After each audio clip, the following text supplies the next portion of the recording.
اعوذ باللہ من الشیطان الرجیم بسم اللہ الرحمن الرحیم الحمدللہ حمدا کثیرا طیبا مبارکا فیہ کما یحب ربنا ویرضا یا رب لک الحمد کما ینبغی لجلال وجہک وعظیم سلطانک اشہد ان لا الہ الا اللہ وحدہ لا شریک لہ الہا واحدا احدا صمدا لم یتخذ صاحبۃ ولا ولدا ولم یکن لہ کفوا احد اللہم صلی علی محمد کلما ذکرہ الذاکرون وصلی علی محمد کلما غفل عن ذکرہ الغافلون رب یسر ولا تعسر وتمم بالخیر رب اشرح لی صدری ویسر لی امری واحلل عقدۃ من لسانی یفقہوا قولی رب زدنی علما کثیرا نافعا حسبنا اللہ نعم الوکیل نعم المولا ونعم النصیر لا حول ولا قوة الا باللہ العلی العظیم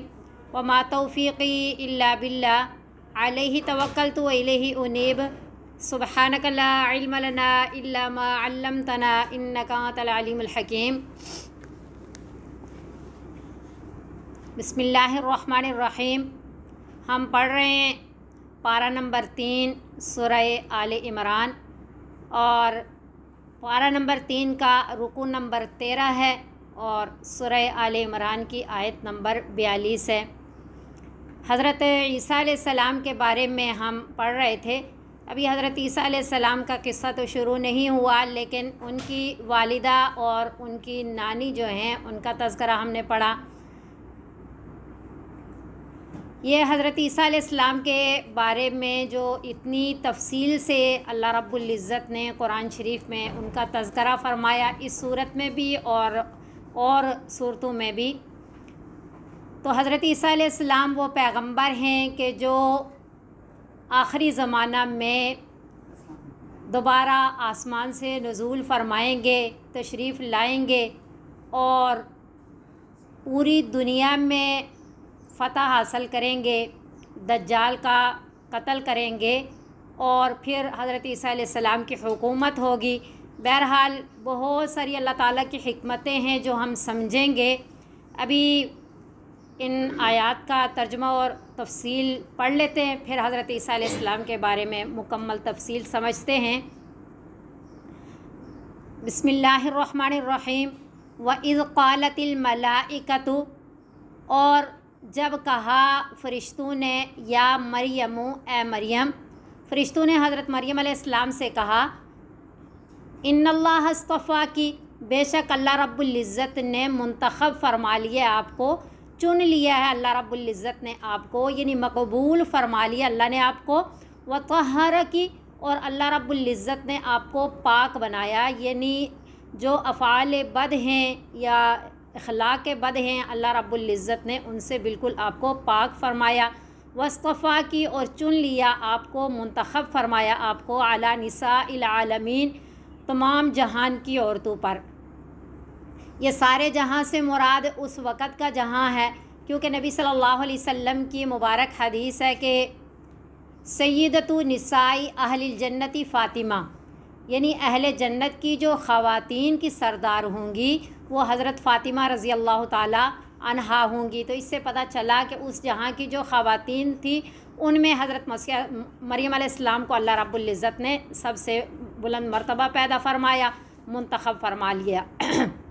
پھر حضرت فرشتوں نے حضرت مریم علیہ السلام سے یہ بھی کہا کہ یا مریم اے مریم، اقنتی لربی کی، اطاعت کرتی رہیں اپنے رب کی، وسجدی، اور سجدہ کرتی رہیں، ورکعی مع الراکعین، اور رکوع کرتی رہیں رکوع کرنے والوں کے ساتھ، یعنی اطاعت شعاری والی اور عبادت والی زندگی گزاریں۔ اللہ رب العزت یہ بات بیان فرمانے کے بعد نبی صلی اللہ علیہ وسلم سے فرما رہے ہیں کہ ذالک من انباء الغیب نوحیہ الیک، یہ غیب کی خبروں میں سے ہیں، یہ باتیں جو وحی کر رہے ہیں ہم ان باتوں کو الیکا، آپ کی طرف۔ اللہ رب العزت فرما رہے ہیں کہ یہ جو پرانے قصے ہیں انبیاء کے، حضرت مریم علیہ السلام کے، ان کی والدہ کے، یعنی حضرت عیسیٰ علیہ السلام کی جو نانی ہیں ان کا، یا جو بھی پچھلی قوموں کے یا پچھلے انبیاء کے قصے سنائے جا رہے ہیں، اور اس صورت میں بھی پچھلے انبیاء کا تذکرہ ہوا، تو یہ سب غیب کی خبریں ہیں۔ اللہ رب العزت فرما رہے ہیں کہ یہ ہم آپ کی طرف وحی کر رہے ہیں۔ یہ الفاظ نبی صلی اللہ علیہ وسلم کی نبوت کی دلیل ہے کہ اللہ رب العزت نبی صلی اللہ علیہ وسلم کو یہ سارے واقعات بتا رہے ہیں، وہی فرما رہے ہیں کہ نبی صلی اللہ علیہ وسلم خود معلوم نہیں ہے، تو یہ نبی صلی اللہ علیہ وسلم کی نبوت کے دلائل ہیں یہ واقعات۔ وَمَا كُنْتَ لَدَيْهِمْ، اور نہیں تھے آپ ان کے پاس، اِذْ يُلْقُونَ أَقْلَامَهُمْ، جب ڈال رہے تھے وہ اپنی قلمیں، أَيُّهُمْ، کیوں ڈال رہے تھے کہ کون سا ان میں سے یکفل مریم کفالت کرے گا حضرت مریم علیہ السلام کی۔ وَمَا كُنْتَ لَدَيْهِمْ، اور نہیں تھے آپ ان کے پاس، اِذْ يَخْتَصِمُونَ، جب وہ بحث کر رہے تھے، جھگڑا کر رہے تھے، یعنی کلمہ قرآن اندازی کرنے سے پہلے آپس میں بحث و مباحثہ کر رہے تھے کہ کون حضرت مریم علیہ السلام کی کفالت کرے گا۔ تو پہلے تو یختصمون یعنی آپس میں بحث ہوئی تھی جب حضرت مریم علیہ السلام کی والدہ بیت المقدس میں حضرت مریم علیہ السلام کو لے کر کے گئی تھی کہ ان کو ادھر ہی وقف کرنا ہے۔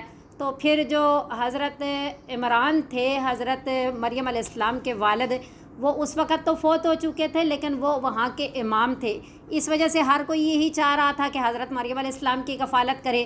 تو حضرت زکریا علیہ السلام نے زیادہ اصرار سے کہا تھا، اس وجہ سے کہ ان کے ساتھ یہ بات بھی تھی کہ میری جو اہلیہ ہیں وہ حضرت مریم علیہ السلام کی خالہ ہیں، تو خالہ مثل ماں کے ہوتی ہے، وہ زیادہ اچھی طرح سے کفالت کریں گی، اس لیے ان کی کفالت کا ذمہ میں لیتا ہوں۔ تو پھر جب بحث ہوئی تو پھر قرآن اندازی کی بات ہوئی کہ قرآن اندازی کرتے ہیں کہ جس کے نام پہ قرآن نکلا تو وہی کفالت کرے گا۔ تو قرآن اندازی کا طریقہ کار یہ تھا کہ پانی جس حرکت پہ بہہ رہا ہے وہ قلمیں جو ڈالی گئی تھی وہ اس سے مخالف حرکت کو بہہ جائیں، جس کی قلم پانی کی مخالف حرکت کو بہے گی وہی حضرت مریم علیہ السلام کی کفالت کرے گا۔ تو حضرت زکریا علیہ السلام کے نام ہی یعنی قرآن نکلا، انہی کی قلم جو ہے پانی کی حرکت کے مخالف بہہ پڑی، تو حضرت زکریا علیہ السلام نے پھر حضرت مریم علیہ السلام کی کفالت فرمائی۔ اذ قالت الملائکۃ، یہ اس جہاں بھی ہوتا ہے اس کا مطلب یہ ہے کہ وہ وقت بھی یاد کرنے کے قابل ہے، یعنی اس وقت کو بھی یاد رکھیں، اس وقت کو بھی سمجھیں۔ قالت الملائکۃ، جب کہا فرشتوں نے، یا مریم، اے مریم، حضرت مریم علیہ السلام سے کہا، ان اللہ یبشرک، بے شک اللہ رب العزت خوشخبری دے رہے ہیں آپ کو۔ کس کی خوشخبری؟ خوشخبری بکلمۃ، ایک کلمے کی، ایک حکم کی، من اسمہ المسیح، جو من جانب اللہ ہوں گے، نام ان کا مسیح، نام اور لقب مسیح عیسیٰ ابن مریم ہوگا۔ یعنی اللہ رب العزت ایک کلمے کی خوشخبری آپ کو دے رہے ہیں جن کا نام و لقب مسیح عیسیٰ ابن مریم ہوگا۔ تو یہ کلمہ کیوں فرمایا؟ ایک تو ہم نے بات سمجھی تھی کہ کچھ آیات محکمات میں سے، کچھ متشابہات میں سے ہیں۔ یعنی کہ جیسے محکم یوں سمجھ لیں کہ حضرت عیسیٰ علیہ السلام نے کیا فرمایا، انی عبد اللہ، میں اللہ تعالیٰ کا بندہ ہوں، یہ آیت محکم ہے کہ بس اللہ تعالیٰ کے بندے ہیں، بشر ہیں۔ اور متشابہہ کیا؟ کلمہ فرمایا۔ اب کلمہ سے کیا مراد ہے؟ اس کے اصل معنی تو اللہ تعالیٰ ہی جانتے ہیں، لیکن کلمہ سے جو علماء حضرات معنی مفہوم نکالتے ہیں وہ فرماتے ہیں کہ کلمہ اس لیے فرمایا کہ حضرت عیسیٰ علیہ السلام عام بندوں کی طرح پیدا نہیں ہوئے بلکہ بن باپ پیدا ہوئے، اس لیے اللہ تعالیٰ کا کلمہ، ان کو کلمۃ اللہ فرمایا گیا، یعنی اللہ تعالیٰ کے حکم کن کے اس الفاظ سے پیدا ہوئے۔ پھر ان کی حالت کیا ہوگی جو حضرت مریم علیہ السلام کو فرشتوں نے اللہ تعالیٰ کا پیغام دیا، یعنی خوشخبری سنائی کہ ان کا نام تو مسیح عیسیٰ ابن مریم ہوگا، اور ان کی حالت کیا ہوگی، وجیہن فی الدنیا والآخرہ، وہ وجاہت والے ہوں گے، وہ بڑے مرتبے والے ہوں گے دنیا میں بھی اور آخرت میں بھی۔ دنیا میں کہ اللہ رب العزت انہیں نبوت کی دولت عطا فرمائیں گے، اور آخرت میں کیا کہ اللہ رب العزت ایک پیغمبر ہیں، ظاہری بات ہے حضرت عیسیٰ علیہ السلام، تو ان کی شفاعت ان کی امت کے حق میں اللہ قبول و منظور فرمائیں گے۔ تو دنیا آخرت میں بڑے مرتبے اور وجاہت والے ہوں گے، وَمِنَ الْمُقَرَّبِينَ، اور اللہ تعالیٰ کے مقربین میں سے ہوں گے۔ اور پھر ان کا معجزہ بھی ہوگا۔ اللہ خوشخبری سنا رہے ہیں حضرت عیسیٰ علیہ السلام کی پیدائش سے پہلے ہی بی بی مریم کو فرشتوں کے ذریعے کہ معجزہ کیا ملے گا، وَيُكَلِّمُ النَّاسَ فِي الْمَهْدِ، اور کلام کریں گے وہ لوگوں سے فی المہدی، گہوارے میں، یعنی ماں کی گود میں ہی بچپن میں، و کہلن اور لڑکپن میں یعنی ادھیڑ عمر میں بھی کلام کریں گے، من الصالحین نیکوکار میں سے ہوں گے، راست باز لوگوں سے ہوں گے، شائستہ لوگوں میں سے ہوں گے۔ اب یہاں ایک بات تو یہ سمجھ آئی کہ بچپن میں کلام کریں گے، جب بچے کلام نہیں کرتے ایسے وقت میں کلام کرنا یہ ان کا معجزہ ہے، یہ بات تو سمجھ آتی ہے۔ لیکن لڑکپن میں تو سارے لوگ کلام کر رہے ہوتے ہیں، جاہل ہے، عاقل ہے، بالغ ہے، مسلمان ہے، کافر ہے، جو بھی ہے وہ بات کر رہا ہوتا ہے۔ تو یہ کس طرح معجزہ ہے؟ تو اس کے بارے میں دو باتیں ہیں۔ ایک بات تو یہ ہے کہ جو بچپن میں بات کریں گے وہی بات سمجھانے کے لیے وکہلن کہا کہ ان کی بچپن کی بات جیسے بچے بچپن میں بات کرتے ہیں اس طرح کی بات نہیں ہوگی، بلکہ فصیح و بلیغ کلام ہوگا، عالمانہ اور عاقلانہ کلام ہوگا۔ جیسے بڑے لوگ بات کرتے ہیں وہ بچپن میں ویسی بات کریں گے۔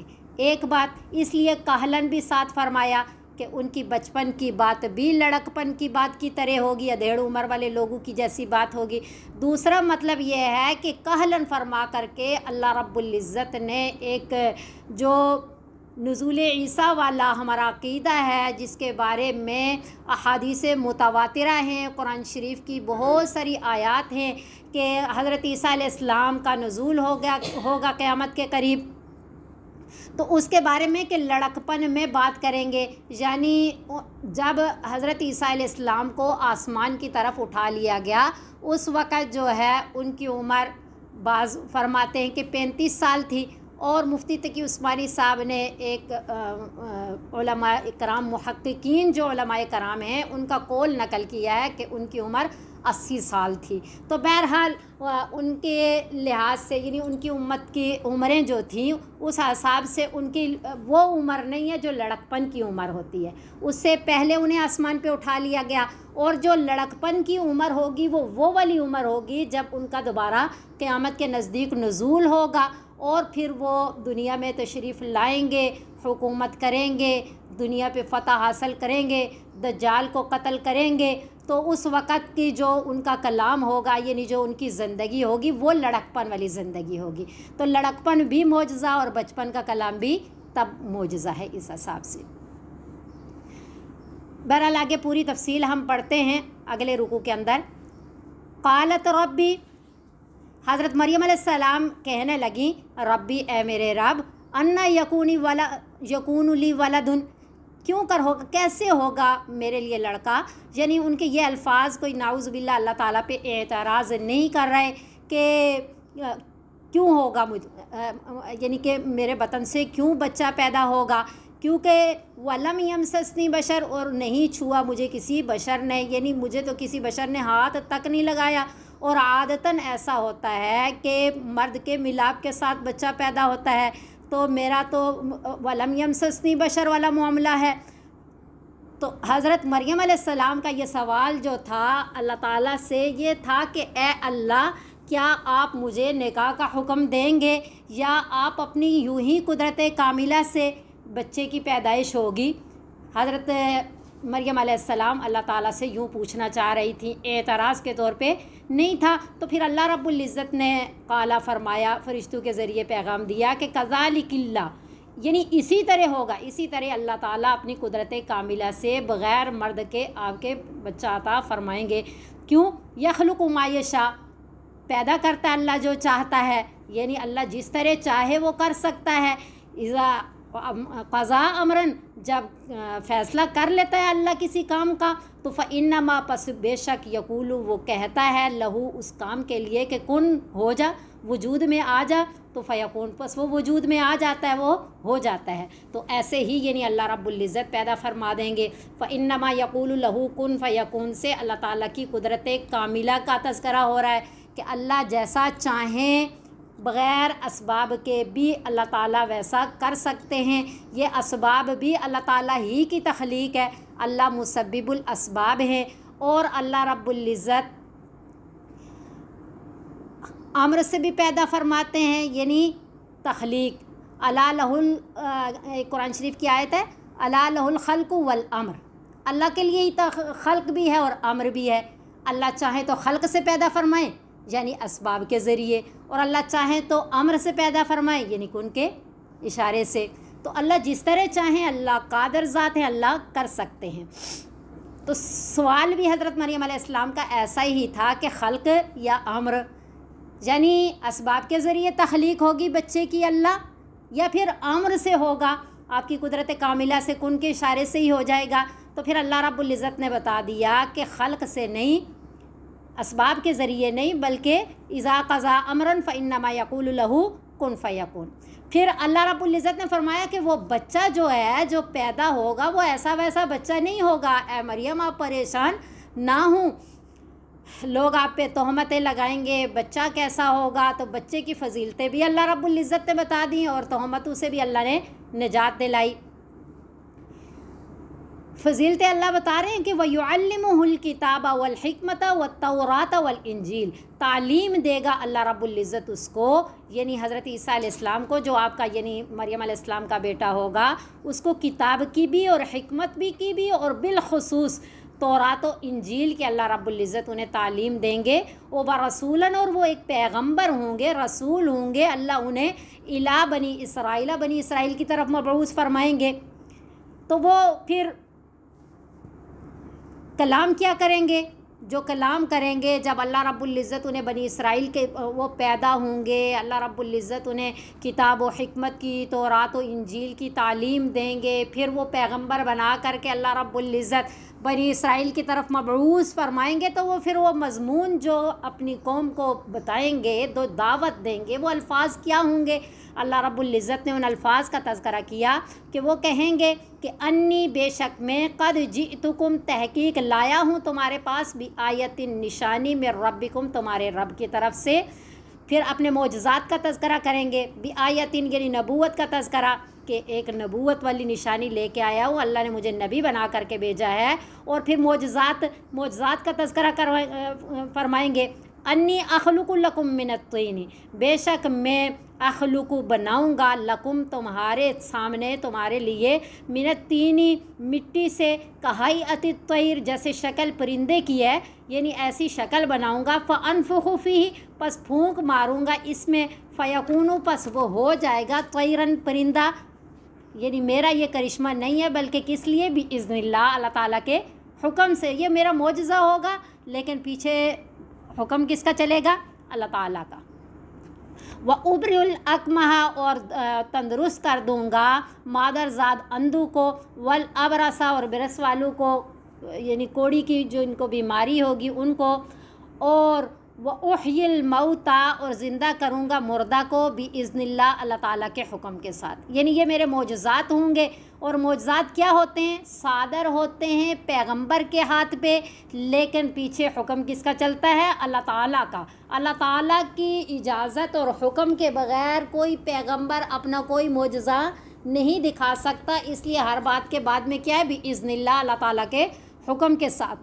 وَأُنَبِّئُكُمْ، اور ایک بات یہ بھی ہوگی، ایک معجزہ یہ بھی ہوگا کہ میں بتا دوں گا تمہیں، خبر دے دوں گا میں تمہیں، بما، اس چیز کی، تأکلون جو تم کھا کے آئے ہو، یعنی جو تم کھاتے ہو، وَمَا تَدَّخِرُونَ، اور جو کچھ بھی تم گھر چھوڑ کر کے، فی بیوتکم، اپنے گھروں میں چھوڑ کر کے آتے ہو، ذخیرہ کر کے آتے ہو، یعنی کھانے کی اشیاء جو تم کھانا کھا کر کے آتے ہو، وہ بھی میں تمہیں بتا سکتا ہوں کہ تم آج یہ کھا کر کے آئے ہو، اور جو بقیہ گھر میں چھوڑ کر کے آئے ہو یا کوئی اور کھانا چھوڑ کر کے آئے ہو، وہ بھی میں تمہیں بتا سکتا ہوں کہ تم یہ کھانا گھر چھوڑ کر کے آئے ہو۔ یہ کیا ہے؟ سارا یہ معجزات ہیں، اور کس لیے ہیں؟ اللہ تعالیٰ کے حکم کے ساتھ ہیں۔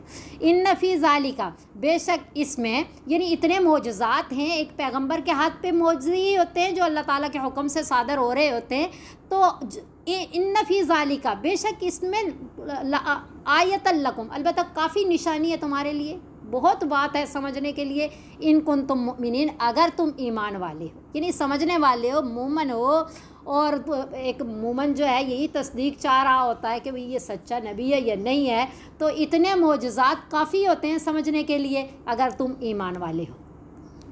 وَمُصَدِّقًا، اور مزید بات بتائی کہ وہ میں تصدیق بھی کرنے والا ہوں، لما بین یدیّ، جو میرے سے پہلی والی کتاب ہے، من التوراتی، تورات، جو مجھ سے پہلے پیغمبر کی کتاب تھی حضرت موسیٰ علیہ السلام کی تورات میں، اس کی بھی تصدیق کرنے والا ہوں۔ وَأُحِلَّ لَكُمْ، اور میں حلال کروں گا تمہارے لیے بعض الذی، بعض وہ چیزیں حرم علیکم جو حرام کر دی گئی تم پر، یعنی پہلی جو کتاب میں یا پہلی امت کے لیے جو جو چیزیں حرام تھیں ہماری شریعت میں وہ حلال ہوں گی اللہ تعالیٰ کے حکم سے۔ اللہ نے جو پیغام بھیجا اس جیسے بہت ساری چیزیں تورات میں حرام تھیں اور کیا نام ہے انجیل میں حلال، اسی طرح تورات و انجیل میں بہت ساری چیزیں حرام تھی جو امت محمدیہ میں حلال ہے، یا بہت سی حلال تھیں امت محمدیہ میں کیا ہو گئی، حرام ہو گئی۔ تو یہ ہے کہ ہر جو کتاب یا جو نبی اللہ نے بھیجا، جس ٹائم کے لیے جس امت کے لیے بھیجا، جو مضمون دے کر بھیجا وہ سچا سچا ہے، لیکن اسی وقت کے لیے، اسی امت کے لیے۔ جب اللہ رب العزت نے دوسرے پیغمبر کے ذریعے، دوسری کتاب کے ذریعے اس کو منسوخ کر دیا تو وہ کیا ہو گیا،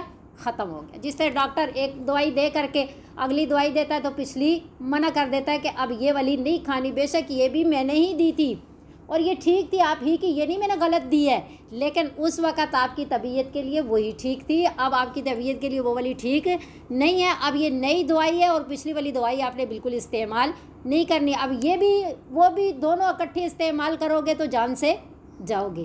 بے شک میری ہی دی ہوئی ہیں لیکن اب دونوں استعمال کرنے کی اجازت نہیں ہے، تو وہ بھی منزل من اللہ ہیں، وہ بھی اللہ تعالیٰ نے ہی نازل کیے ہیں اور اللہ تعالیٰ ہی کا حکم ہے، لیکن وہ پہلی امت کے لیے اس وقت کے مناسب اس امت کے لیے ٹھیک تھی۔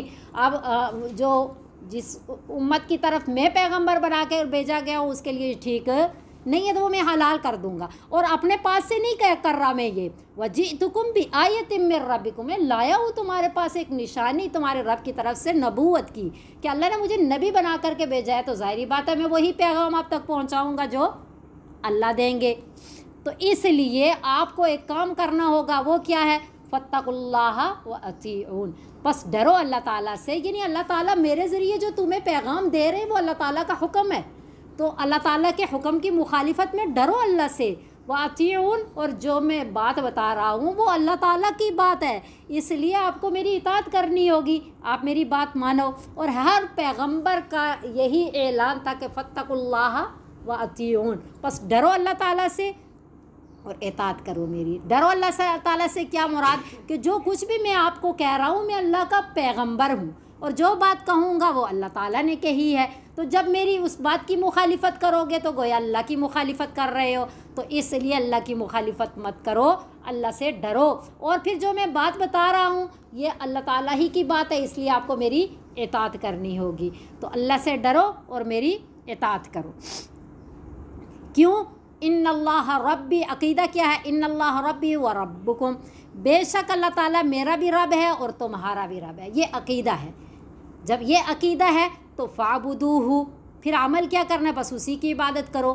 عقیدہ اور عمل دونوں ٹھیک ہیں تو ھذا صراط مستقیم، یہی سیدھا راستہ ہے، اور تو کچھ کرنا نہیں ہے۔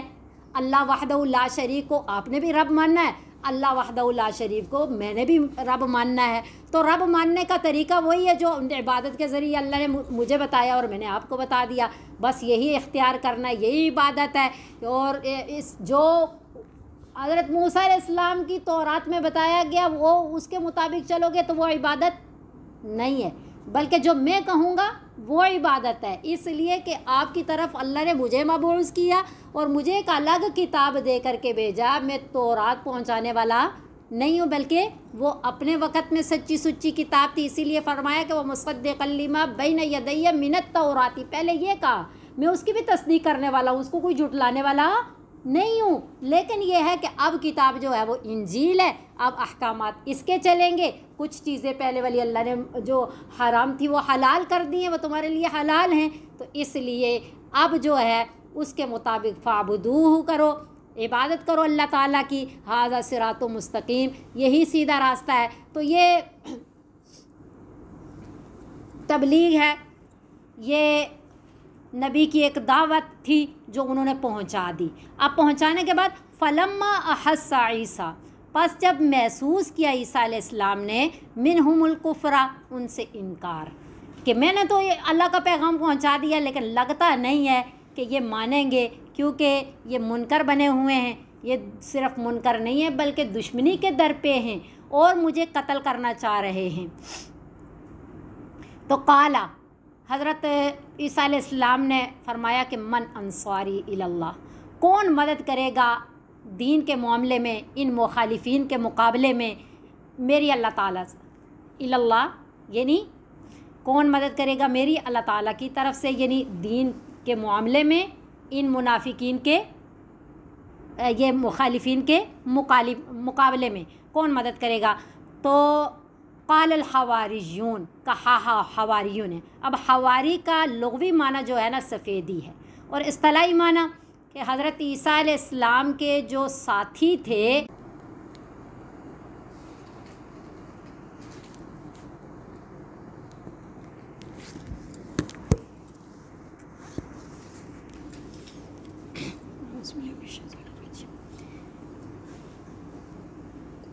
ان کو حواری کس وجہ سے کہا جاتا تھا؟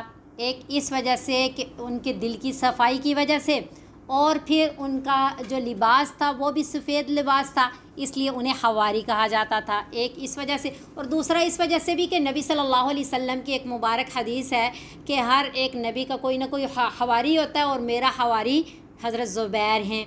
تو حواری سے مراد ساتھی، کہ کوئی نہ کوئی خاص ساتھی ہوتا ہے، اور میرے ساتھی جو ہیں وہ حضرت زبیر رضی اللہ تعالیٰ عنہ ہیں۔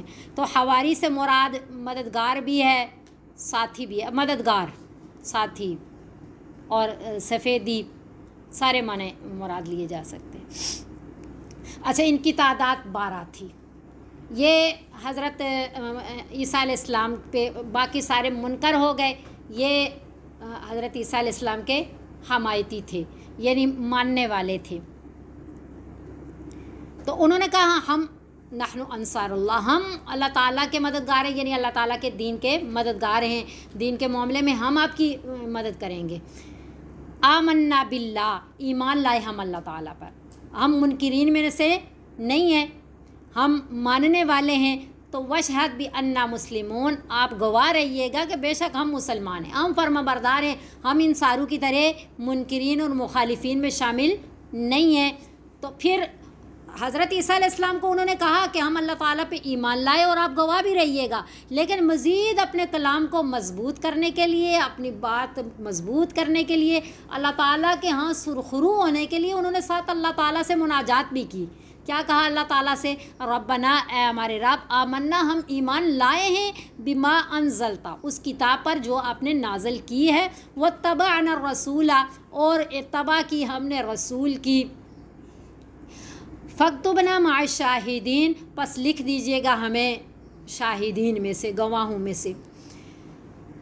تو یہ بہرحال جو حواری تھے انہوں نے حضرت عیسیٰ علیہ السلام سے بھی کہا، اپنے ایمان کا اظہار کیا اور انہیں گواہ بننے کو کہا اور اللہ تعالیٰ سے مناجات بھی کی۔ تو ہوا یوں تھا کہ یہ جو منکرین تھے، جو یہودی تھے، انہوں نے حضرت عیسیٰ علیہ السلام کو قتل کرنا چاہا، تو انہوں نے تدابیر کی، جیسے اگلی آیت میں ہم ترجمہ بھی پڑھیں گے، اس کی تفسیر بھی، کہ بلکہ ترجمہ پڑھ لیتے ہیں۔ وَمَكَرُوا وَمَكَرَ اللَّهُ، انہوں نے خفیہ مکر کہتے ہیں، پہلے بات سمجھیں، کیونکہ یہ لفظ ان کے لیے بھی استعمال ہو رہا ہے اور اللہ تعالیٰ کے لیے بھی استعمال ہو رہا ہے۔ ایک ہوتا ہے اردو کا مکر لفظ، وہ بری سازش کو ہی کہتے ہیں۔ اردو میں جو مکر لفظ بولا جاتا ہے نا، مکر کر رہا ہے، یہ بری سازش کر رہا ہے، یہ برائی کے لیے استعمال ہوتا ہے، لیکن عربی میں ایسا نہیں ہے۔ عربی میں یہ خفیہ اور لطیف باریک تدبیر کو کہتے ہیں۔ یہ خیر کے لیے اگر تدبیر کر رہے ہیں تو وہ خیر والی تدبیر ہوگی، اور بری تدبیر کر رہے ہیں تو وہ بری ہوگی۔ تو اللہ رب العزت خیر الماکرین، بہتر تدبیر کی، یعنی خفیہ ایک طریقے کو، خفیہ تدبیر کو جو باریک ہو، جو دوسرے کو پتہ نہ چل سکے، اس کو عربی میں مکر کہتے ہیں۔ تبھی یہاں خیر الماکرین سے پتہ چلا بہتر تدبیر بھی ہو سکتی ہے۔ اور قرآن شریف میں دوسری جگہ وَمَكْرُ السَّيِّئُ بِأَهْلِهِ، اور بری تدبیر اپنے آپ پہ ہی وہ ہوتی ہے، تو پتہ چلا بری تدبیر بھی ہو سکتی ہے اور اچھی بھی ہو سکتی ہے۔ یہاں اللہ فرما رہے ہیں کہ وَمَكَرُوا وَمَكَرَ اللَّهُ، انہوں نے بھی خفیہ تدبیر کی اور اللہ تعالیٰ نے بھی خفیہ تدبیر کی۔ انہوں نے پہلی بات یہ ہے کہ جو ان کی خفیہ تدبیر ہے جو کوئی بری تدبیر کرتا ہے. پہلی بات تو یہ ہے کہ ظاہری بات ہے جو تدبیر کرنے والا وہ انسان ہے تو تدبیر کیا ہوگی؟ ضعیف، کمزور. اور اللہ تعالیٰ کی تدبیر کیا ہوگی؟ قوی، مضبوط. اور جو یہ کفار ہیں یہ تدبیر کر رہے ہیں تو کیا ہوگی؟ بری تدبیر ہوگی، قبیح ہوگی. اور جو اللہ کر رہے ہیں محض خیری خیر ہوگی، سراسر خیر ہوگی اللہ تعالیٰ کی تدبیر. اور تیسری بات یہ ہے کہ جو ان کی تدبیر ہے، اللہ تعالیٰ کی تدبیر کیا ہے؟ اللہ تعالیٰ کی تدبیر حکمت پہ مبنی ہے اور ان کی کیا ہے؟ چالیں ہیں. تو وہ کبھی بھی ان کی تدابیر پھر چل نہیں سکتی. انہوں نے کیا تدبیر کی تھی؟ وہ وقت کا جو بادشاہ تھا اس کے بھی جا کے کان بھرے کہ یہ جو کتاب ہم حضرت موسیٰ علیہ السلام کی پڑھ رہے ہیں، تورات ہے، سچی سچی کتاب ہے، اور یہ آ کے حلال کو حرام، حرام کو حلال کر رہے ہیں. یعنی جیسا انہوں نے کہا نا وَأُحِلَّ، یہ بھی ہے کہ وَأُحِلَّ لَكُمْ بَعْضَ الَّذِي حُرِّمَ عَلَيْكُمْ. تو یہ ساروں کو بددین کر دے گا اور تورات کتاب کو بگاڑ دے گا، تو اس لیے اسے قتل کر دینا چاہیے. تو ان کے قتل کی تدابیر کی گئی کہ ان کو خفیہ طریقے سے، یعنی کہ حیلہ بہانہ کر کے انہیں قید کریں گے اور پھر انہیں سولی پہ چڑھا دیں گے. تو حضرت عیسیٰ علیہ السلام بھی اس وقت پریشان تھے، آگے اس کا تذکرہ ہوگا. تو اللہ رب العزت نے یہ تدبیر کی کہ ان کو جو ہے آسمان پہ اٹھا لیا گیا. اور اس وقت یہ ہے کہ جو لوگ حضرت عیسیٰ علیہ السلام کو قید کر کے سولی دینے کے لیے تیار ہوئے وہ اندر گئے، تو انہی میں سے ایک کی شکل کو اللہ رب العزت نے حضرت عیسیٰ علیہ السلام کی شکل کا بنا دیا اور حضرت عیسیٰ علیہ السلام کو آسمان پہ اٹھا لیا. اور یہ ہے کہ اس کو انہوں نے سولی دی اور وہ خوش بھی ہو رہے. اللہ تعالیٰ دوسرے جگہ اللہ تعالیٰ قرآن شریف میں فرما رہے ہیں وَمَا قَتَلُوهُ وَمَا صَلَبُوهُ، نہ ہی انہوں نے ان کو قتل کیا ہے، نہ ہی وہ ان کو سولی دے سکے. وَلَكِنْ شُبِّهَ لَهُمْ، لیکن وہ شبہ میں پڑ گئے کہ اللہ رب العزت نے انہی کی شکل کے جیسا کوئی اور بندہ جو اندر گئے تھے حضرت عیسیٰ علیہ السلام کے جیسا کر لیا. انہوں نے سولی اپنے ہی بندے کو دی اور خوشیاں منا رہے ہیں کہ حضرت عیسیٰ علیہ السلام کو ہم نے سولی چڑھا دیا، نعوذ باللہ. حالانکہ اللہ رب العزت نے ان کو آسمان پہ اٹھا لیا. دوسری جگہ بھی ہے وَمَا قَتَلُوهُ یقینا، اور انہوں نے یقیناً ان کو قتل نہیں کیا، حقیقت میں قتل نہیں کیا، بل رفعہ اللہ، بلکہ اللہ نے ان کو اوپر اٹھا لیا.